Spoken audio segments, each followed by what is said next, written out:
Ferran, parce qu'il avait pris l'info, en fonction de où était Ferran, il se plaçait de façon à intercepter la passe. Et qu'est-ce qui se passait? Eh ben, il l'interceptait à chaque fois. Donc aujourd'hui, bravo Atlético. Bravo Atlético, et le Barça doit se remettre en question. Parce que si tu joues comme ça quand il n'y a pas Pedri et Rafinha, à un moment donné, il faut arrêter. Quand Rafinha et Pedri ne sont pas là, que tu dois faire les efforts. Parce que si Rafinha était là, Rafinha il aurait pressé et tout le monde aurait couru. Si Pedri était là, tout le monde aurait fait des appels de balles. Ça, c'est une réalité. Donc les joueurs vont devoir apprendre à bouger quand ils ne sont pas là. Ils vont devoir apprendre à faire les efforts quand ils ne sont pas là. Parce que là, tu as pris 4-0, ça aurait pu être pire.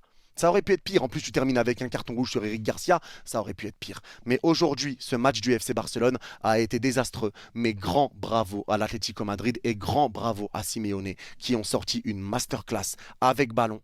Parce que les passes qu'ils mettaient, c'était millimétré. Les passes sans contrôle, tout ça, c'était millimétré. Zéro déchet. Ça a été très très fort. Et ça a été très solide, sans ballon également. Stratégie payante.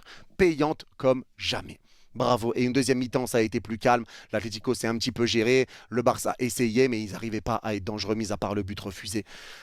Mais voilà, le Barça s'écroule. Le Barça s'écroule et maintenant tu auras le match retour. Mais 4-0, ça va être très compliqué de revenir. Mais en tout cas, ce match-là va être à revoir, hein. Et Hansi Flick va devoir remontrer toutes les images à ses joueurs. Parce qu'avoir un temps de retard comme ça et tout le temps être obnubilé par le piège du hors-jeu sans jamais suivre les joueurs qui font des appels, à un moment donné, tu vas aller nulle part comme ça. Il faut quand même suivre.